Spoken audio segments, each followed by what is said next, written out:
Nagaan nuuf habaay'atu hordoftootaa fi daawwattoota sanyii nagaa miidiyaa biyya keessaaf biyya alaa kan jiraatan hundumtuu baga gooftaan eegamtanii yoo nageessan jechuun barbaada. Har'a immoo keessummaa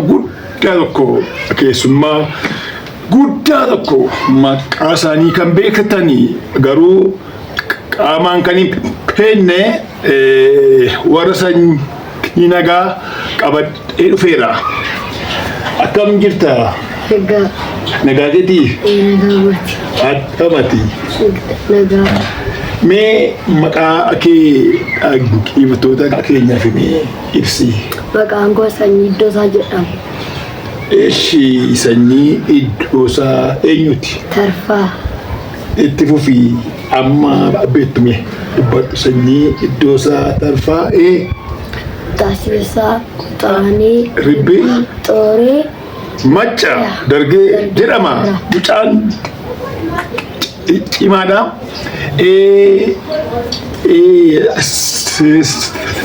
Sanyii mee waggaa kee meeqa? Waggaan koo 10. Waggaa 10.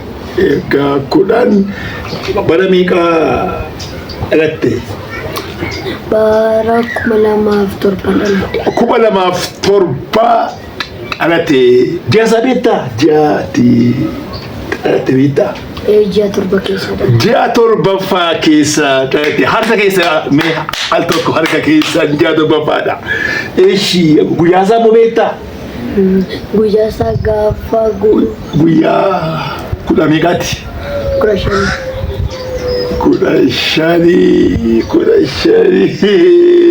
15 ayyee adeeman harka keessan.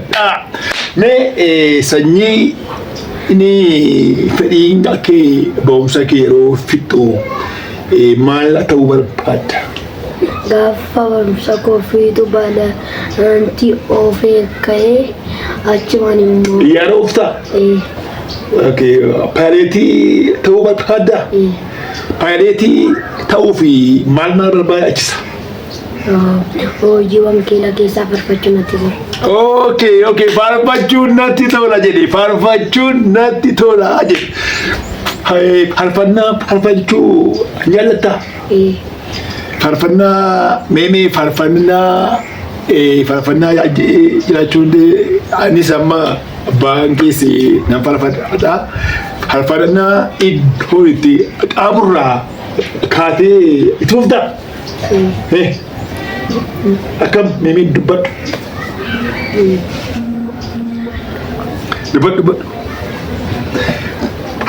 Farfachuu barbaadda? Farfannaa Iddoosaa farfachuu barbaada. Farfannaa Iddoosaa barbaadda? Mee farfannaa Iddoosaa keessaa moo waan tokko moo isa beektu farfatu? Gumbii koo dilbii koo qodaa koo boosaa koo Yesuus boosaa koo ati waamamaa kooti uumama jiran keessaa ati waajabaa kooti hamma maqaa kee keessaa ati waamamaa kooti yaadaan addunyaa marsee ati waamaraa kooti naannaalee fakkaataa kee kan biraawo? Kan biraa farfannaa baay'ee ka'ee farfannaa Iddoosaa keessaa farfannaa baay'ee jira tokko qabdu. Maaliif waadaa Roomeen beektu? Mee baaree waadaa Roomeen farfatture? Mee jedhame al tokko. Dagaddeemuun beektu? Beeka. Dagadee yoomuun dagaddu isheeti naannoo namaatee rooyamuu bara ijoollummaa waan baay'ee naannoo jeetatee as ga'ee galataan dhabuu waa'ee kee jecharaa qabaa sinaan banna lubbuun koo siin dabartee rakkoo hamaa. Kana fa'aa beektanii? Gobos sanyiin paayileetiin tajaajilachaa jira. paritii duwwaas miti hojiiwwan keelaat abbaa koorkaa fuudhee ittiin fayyachaa jira. Meemee guddadhu jedhaniiti dhaamsa uumaa ijoollota himee maal dhaabtaa ijoollota himee waa dubbadhu. Ijoollotaaf